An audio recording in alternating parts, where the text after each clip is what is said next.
Welcome to the third episode of the Matt in Production podcast. Today we got a few things lined up for the episode, so stay tuned for that one, obviously. But we're going to talk about some NHL action, some OHL action happening around, and a few other things like maybe NFL. So yeah, stay tuned, and we'll see you guys then. Welcome back to the show. Today we're covering everything from the Ontario Hockey League to the NHL. And we'll be checking in with a few teams like London Knights, North Battalion, Barrie Colts. Today we are joined with Sam Hossack, and we'll be talking about a whole bunch of sports around the world. Well, not really around the world, but we're gonna be starting off with the London Knights. Once again, they're providing their considered powerhouse franchise, and what they won the Memorial Cup last year. Yeah, they little different looking team this year with a lot of guys who have left, obviously, but I mean they've been a powerhouse in the Ontario Hockey League since they joined, and the job that the Hunter brothers do there is just insane. Like the amount of talent they can bring in on a regular basis. And I mean, anytime you have guys like Easton Cowan and Denver Barkey spend their entire junior careers with them, it's remarkable. And the talent level that they have the last couple seasons and being able to watch and shoot them has been amazing. Now, when we're talking about Easton Cowan or Denver, um, what's his name? Bakey? Barkey, Barkey, sorry. Barkey. Yeah, Barkey. What are your thoughts on like them or making them or make like Easton Cowan, let him or Easton Cowan signing to the show to the NHL. What are your thoughts on that? Yeah, Cowboy's been a guy that I've had the pleasure of becoming f good friends with over the last couple of seasons. And he is just a fantastic player and a fantastic guy off the ice. Um, a guy that's a little bit undersized, but he doesn't let that affect his game at all. He just goes out and terrorizes the OHL as he did his entire career. And I know there's a lot of kind of pushback on people thinking that he might not make the Leafs this year and he might not be ready, but I think he is. He has a good chance. I mean, there's a couple spots I think available on that Leafs team with fourth line position. If not, he's just going to go down the Marlies this year and excel. And I'm excited to see what he does with his career. I mean, he's had his opportunities already. He's played a couple NHL games. He's looked okay, but I mean, it's the early jitters of your career, right? Like, it's not like you're going to step in like some guys and perform. Like, not everyone can do that at the NHL level. So, um, he's a guy that you just put him out on the ice and kind of let him do his thing, and he can just run with it. And I think that's what the Leafs will probably do this year. They'll obviously have a role for him, but I mean, either way, like if he's in the NHL or if he's in the AHL with the Marlies, he's going to succeed with whatever he does. Now, going back to when Oliver Bonk was playing with the London Knights, what did you see out of him when he was playing? Yeah, Bonk was a huge guy on that power play unit. They called it bumper Bonk for a reason. Like he would always be in that bumper position, ready to go.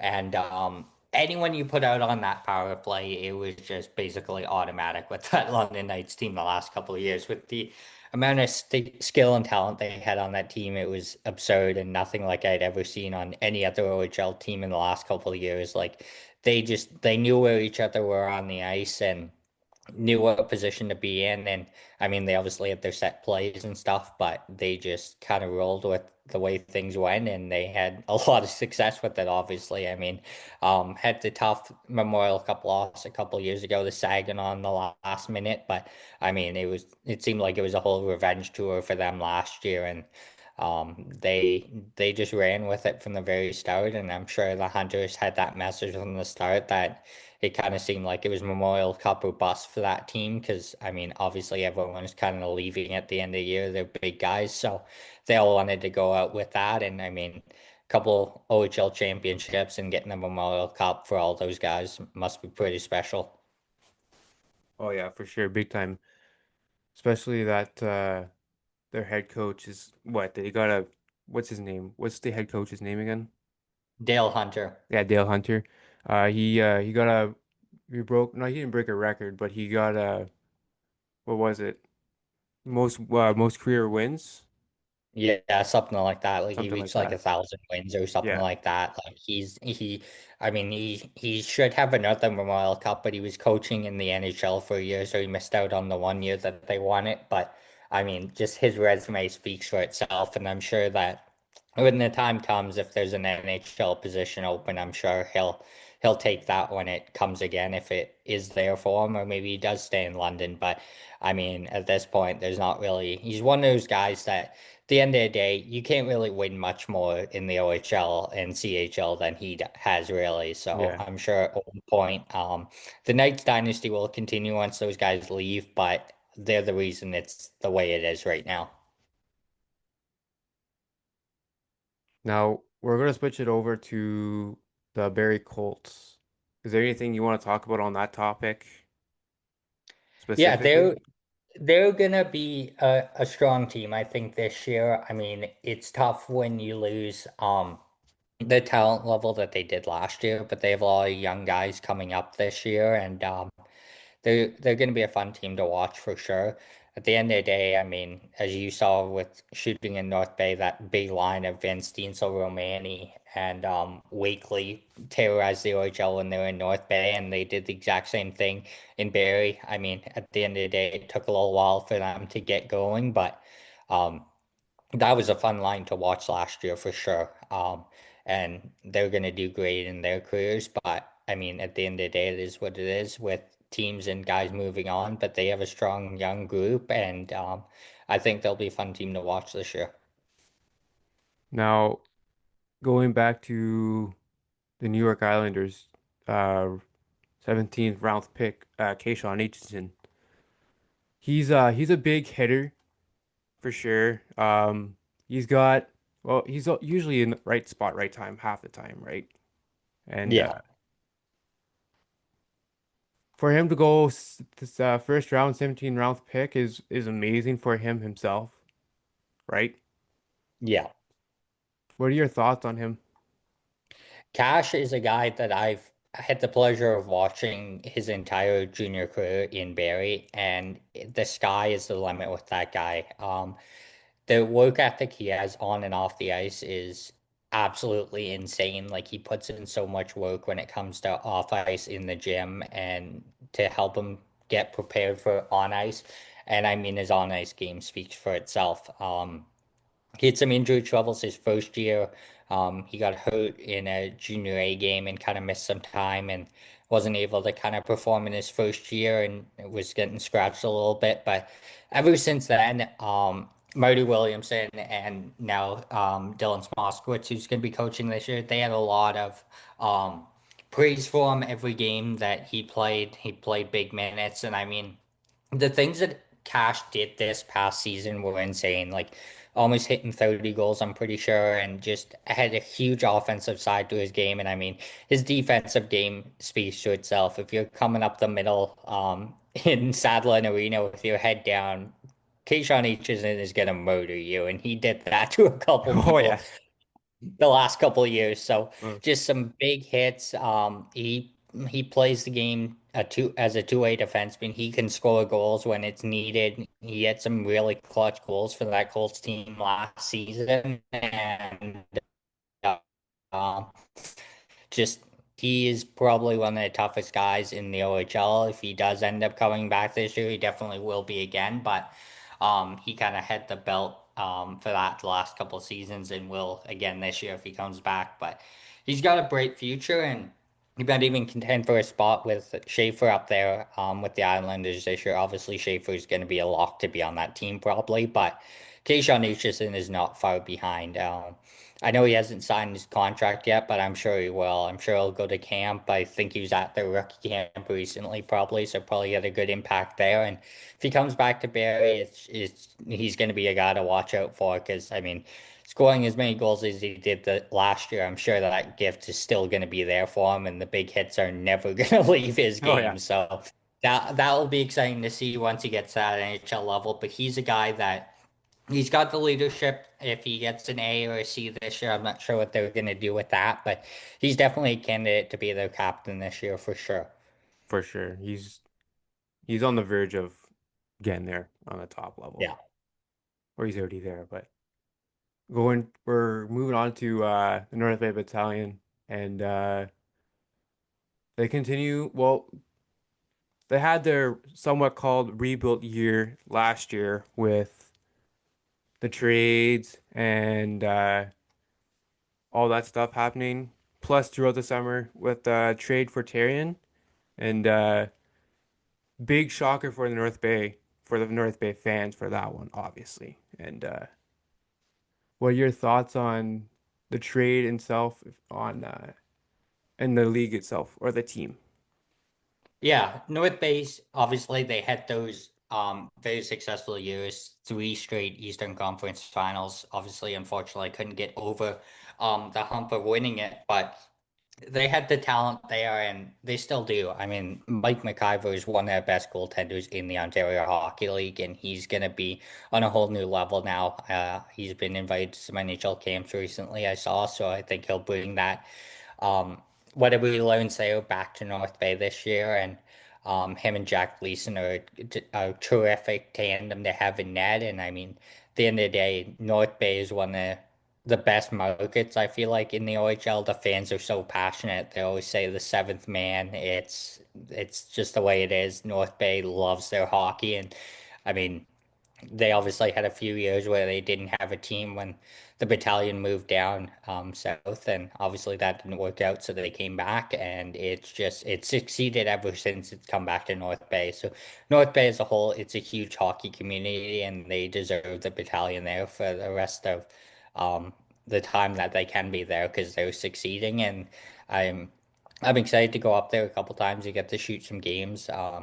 Stu McLeod is a good buddy of mine who runs their social media and always helps me get in there. And it's every time I'm up there, it's amazing to see the fans and all the support. Like on a Thursday night up in North Bay, it's nothing like I've ever seen before. Besides going to London, obviously, but it's tremendous to be in North Bay Memorial Gardens. I know the name changed, but I'll always call it North Bay Memorial Gardens because I hate the new name. But I get when money comes involved, you got to get Yeah. a sponsorship out. But yeah, the fan base up there, they love their junior hockey.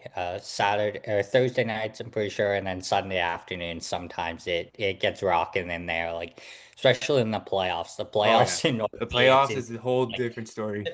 The roof might come off that place at some point if they make it a deep this year. Like Yeah. it's been insane. I've seen it in the Eastern Conference Finals the last couple of years. It's rocking in there every single night when they're playing. Oh yeah. It's a big time difference when it's in the playoff season there. It's like a whole new level. Yeah, exactly. Now we're gonna go switch into the NHL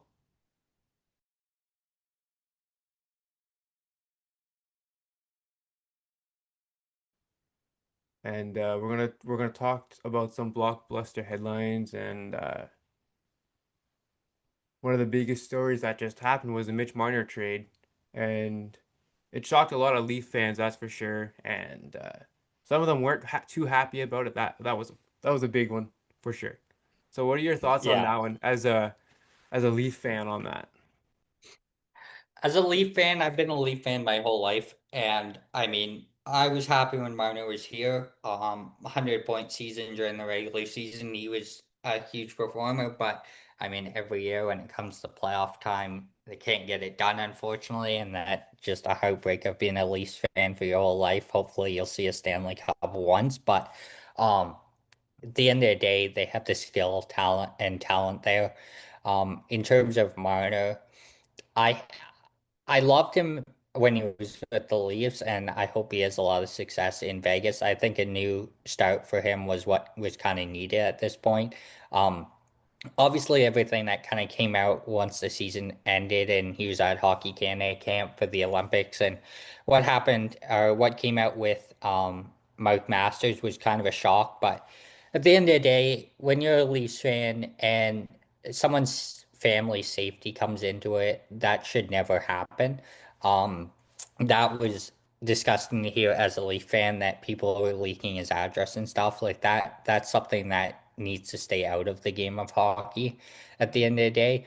Um, but at the same time, you can also see it from the other side where, okay, fans aren't happy with the performance of certain players in the playoffs, and that's what's going to happen in a big market at the end of the day. Um, Toronto is one of the biggest markets in the NHL for obvious reasons with the size of the city and all the media that's around the team all the time. And a guy like Mcivor should know that because he's from Toronto. He's the hometown kid, got to play for his Leafs, got to live out a dream, and he took as much money as he could. And at the end of the day, when he got that first major contract, okay, yeah, he deserved the money, but the performance has to be there at the same time too. And that was obviously the frustrating thing as a Leaf fan that the performance wasn't showing up in the playoffs. And it wasn't just him, it was a handful of guys. But at the end of the day, that you just gotta learn to accept the pressure and stuff. And everyone in the city of Toronto that is a Leafs fan understands the pressure and how easy it is to get on these guys. Where in Vegas, he's just going to be able to run with things because it's not going to be the same out there. And I mean, maybe it will be one day, but Vegas isn't the huge hockey market that Toronto is, and there's not many teams that can compare to that. But at the end of the day, taking all the money and having the performances that players have had when they've had these big contracts, it's easy as fans to get all over these players. But at the end of the day, the fans also have to realize that these guys have worked their entire lives to get to this point, and playing in the NHL isn't an easy thing to do at all. Like, you have to be in tremendous shape all throughout the year. You can't ever take a night off because it's going to show. And the unfortunate thing, if you're on the Leafs, is if you have an off night, it's going to be plastered all over the front page of the newspaper the next day, whereas other markets it isn't. So that's definitely a hard thing for those guys, but it's what they've put themselves into. They come to Toronto, whether they're drafted there or they sign there in the off season. They know the pressure is going to be there, so it's kind of on these guys to perform. And at the end of the day, they do perform, and we've had some success in seeing them make it past the first round a couple of years ago, which was exciting as a Leaf fan. But at the end of the day, it's just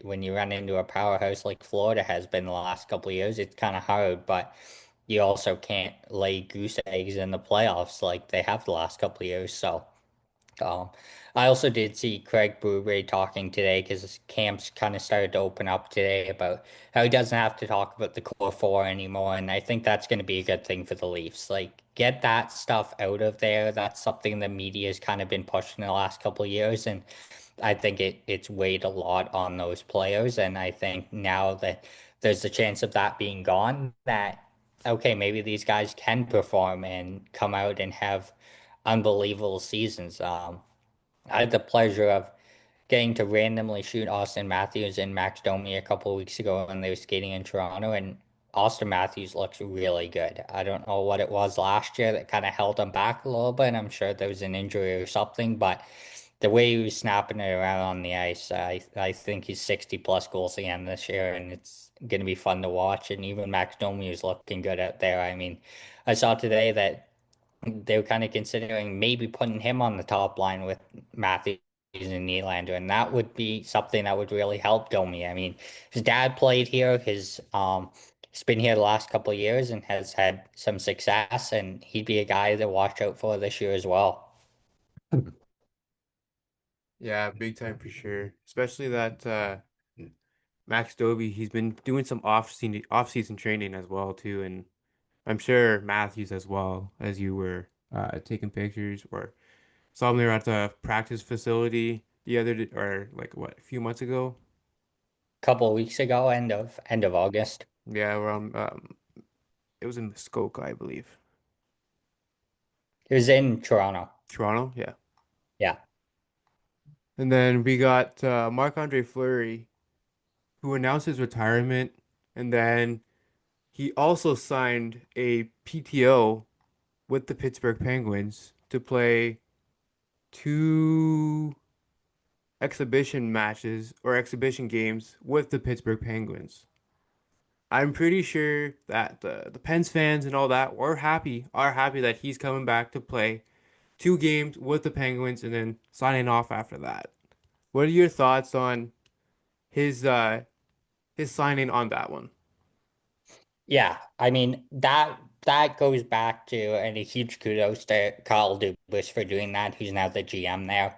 Um, I mean, you obviously have seen what Fleury's done, the Stanley Cups, all the accomplishments he had as a Penguin, and I mean, Penguins fans are should be through the moon. Like he has a chance to come back and who knows where it leads? Maybe he tears it up in those 2 games and they keep him around for the year, or maybe he's just kind of coming back to get one last go with the Penguins and call it a career. Who knows? But Dubas doing that is it's a huge thing to see. Obviously he was a huge part of all the great years that they had there, and I mean anyone that's an NHL fan can see that the last couple of years haven't been great in Pittsburgh. So having a guy like that back in the locker room to kind of go for it one last time with guys like Malkin, Letang, and Crosby, like I mean it's obviously Malkin's last season as well from what I've seen. So they're kind of just, I guess, trying to run it back one more time, maybe. And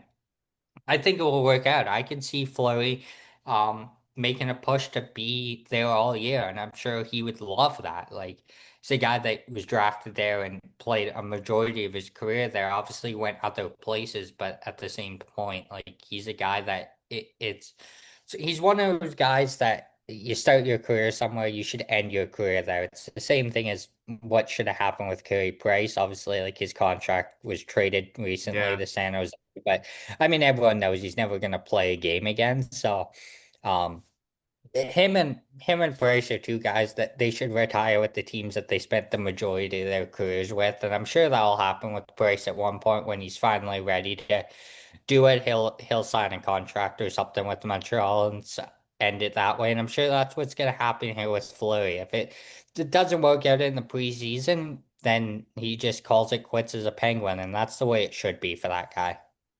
Yeah, for sure, big time. Now, when we're talking about the Carey Price trade, we all know he hasn't played for what, over 3 years?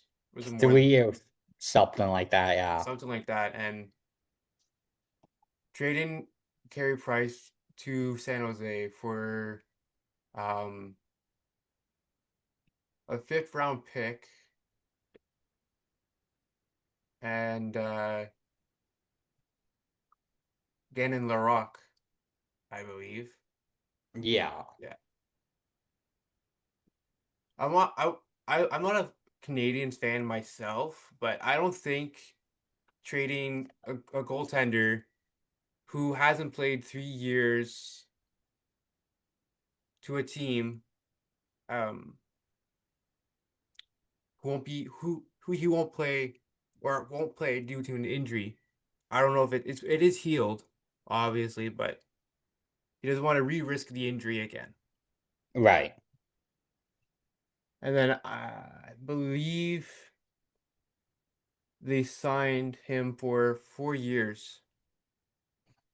It's more of a, from the way I look at it, is it's more of a salary cap dump, um, more than anything. Obviously he's not going to play, so it was more so for, I believe, Montreal to get some cap space in case they wanted to do anything before the season started, because he was making, I think, 10.5 million or something like that. So that kind of took that money off their books that they didn't have to pay him because he was in his last year of a contract, so that money can go elsewhere now. You see it a lot with teams that do that. I mean, it will be different in the next couple of years with the way the salary cap is going and the way the new CBA is going to look, which is interesting to see how that plays out. Obviously, the one big thing with the salary cap and everything this year is with playoffs, so you have to be at the salary cap now, whereas before you saw all these teams that were taking advantage of the way the rule was, where you didn't need to be, and you could put a guy in LTIR for all of the year, and then he comes back in playoffs magically after being out for 6 months. So It'll be interesting to see how that plays out. But the whole price thing, it was a cap dump for Montreal to have a little bit more cap space to play around with ahead of the season. I think that will help them. I mean, you could get a stud with the amount of money that they would have from that contract coming off their books now. Like, there's a lot of players that you could get from between 1 million and 10 million for that that the amount of money they have coming off that contract now. So we'll see what they do with that. I'm sure they've got something in the works, but yeah, that's what that move was for. Just giving them a little bit more leeway heading into the season in case they need to make a move. Yeah. Well, we got one more topic to talk about, and it's the Junior Dolphins. You wanted to talk about their season, what it's looking for, or Yeah, what something like something around that. absolutely. A huge shout out to Joe Bukevich. He brought me on this year as a team videographer. We have a great group of girls. We're 12 and 0 to start the year, which is amazing. Obviously, 10 of those games have been exhibition through our exhibition showcase we have every year, and then Stony Creek showcase as well. But um, 14 of the 18 girls are committed Division One, and the other ones that aren't committed are going to be committed in the next little while. Like the talent level we have is absolutely insane. Um, it's a great program to be a part of, and I'm happy to be there this season. Um, we've got a full content team. Our photographer Lloyd Belanger does a fantastic job. Kenny Edwards, who's our graphics guy, Thomas Mercier, who's our play-by-play guy. Like the list just goes on and on. Um, Everyone hates Etobicoke at the end of the day just because it's Etobicoke, but that's just something you have to accept when you're there. You one of our most hated programs, and there's a reason for that because the success this program has had over the last few years, and all the girls that move on from the program to NCAA or had a couple of girls who are alumni who were drafted in the PWHL this year. It's the best program in Canada for a reason, and it's that's just the way it is. And we're gonna have a lot of success this year, and the expectation is high this year, and the girls have shown that at Stony Creek showcase last weekend. 6-0, won the gold division finals and had 49 goals for and 5 against in 6 games. I mean that just speaks for itself right there. At the end of the day, we put the puck in the net and kept it out when it needed to be in. A couple of close games, played some really, really good teams. Um, Penn's Elite gave us a good run for our money in our third or fourth round robin game. It was a close game.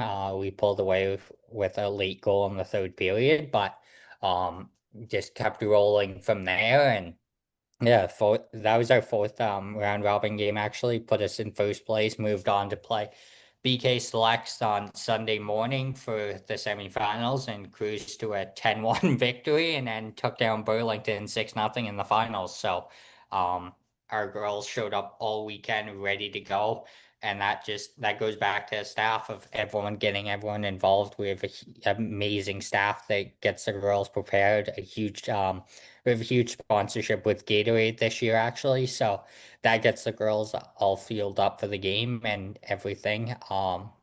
And it's going to be a fun year. Regular season gets rolling again here on the weekend. Got an away game and then a home game. So excited to get back there and get the season rolling again. It's been obviously a couple weekends since we played a regular season game, but because you have to have these showcases here and there during the season. But it's going to be a fun year, and a lot of expectations for this group. They've exceeded what I thought already, and I mean 12-0 right now. Like it's going to be a fun season to watch, and can't wait to keep it rolling now.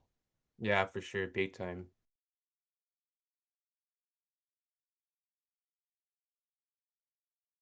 Ladies and gentlemen, we have a special guest, a goaltender from North Bay Battalion, Mike Mcivor. Mike, thank you for joining us. Yeah, thanks for having me.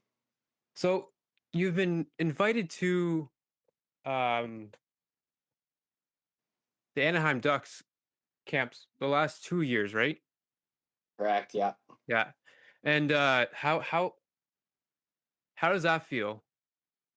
It feels pretty good. Obviously I wanted to get my name called on draft day, but that didn't happen. So the next best thing that could have happened was a camp invite, and really pleased with both camps I went to, and yeah, it's a great learning experience. Really fast tempo, and yeah, I'm really happy I got that opportunity. There you go. So what's it like? Like what's the experience going down to Um, Anaheim? yeah, so it's really nice. You're Anaheim's right in California, so uh, just like the scenery and see new things, try different restaurants, that kind of thing's really cool. So that's really cool. You're really close to LA and big parts of the USA. So but yeah, like if I'm talking from my first experience last year, I got to go to the rookie tournament and then main camp. That was kind of real eye opener. Like first couple days is like you're playing versus pro level guys, and like I just remember like my first couple days were a little bit tough just because playing guys just like Cutter Gauthier and that kind of thing, Sam Colangelo. So really like high end guys that are going to be bright stars in the NHL. But it was really good. Like it's a whole another experience there. Like not really, it's definitely levels above the OHL. You go to the rink and there's a whole buffet of food there. Then you get off the ice, you work out, and then there's a whole another thing of food there for you. So it's you get treated like gold there. And then my second time around, it was after the draft, so maybe a couple of weeks ago. Um, uh, it was more younger guys, so I was definitely more used to the tempo, but same kind of thing. Like all the meals and like everything you need is right there, and definitely learned a lot. A lot of good coaches, well experienced coaches there. So you just go there and try to take what you can from short days you're being there, and try to enjoy as much as you can. There you go. So did you go against Roger McQueen at all? No, I All wasn't right. in this group. Just went out to dinner with him a few times with a group of guys. Okay. So going back to the battalion and the regular season and the playoffs, there was some good moments there. You definitely had like some play of the night, some save of the night, maybe save of the week too, right? Yeah, And some of the fans were really impressed with those saves too. So yeah, yeah. It was good. Just try to do what I can to stop the puck, and sometimes you get credit on social media there, and that's a pretty good feeling. so you obviously went down with Procession as well. Procession is a what prospect for the Anaheim Ducks as well, Yeah, and obviously going down with your teammates too, right? It's a pretty good feeling. yeah. Like you definitely like I met a couple guys like at the airport that was going there, like Connor Smith. Last year he was on Owen Sound. This year he's on Brampton, and like you meet those guys and you get a little bond with them. But it was so nice being there with my teammate, and that he definitely helped me, at the airport and getting comfortable with meeting new guys and that kind of thing. And it was just also it was good to hang out with one of your best friends on the team in Anaheim. Thank you for joining me, Mike. Awesome, yeah, good chatting with you. All right, have a good rest of your summer. Thanks, you as well.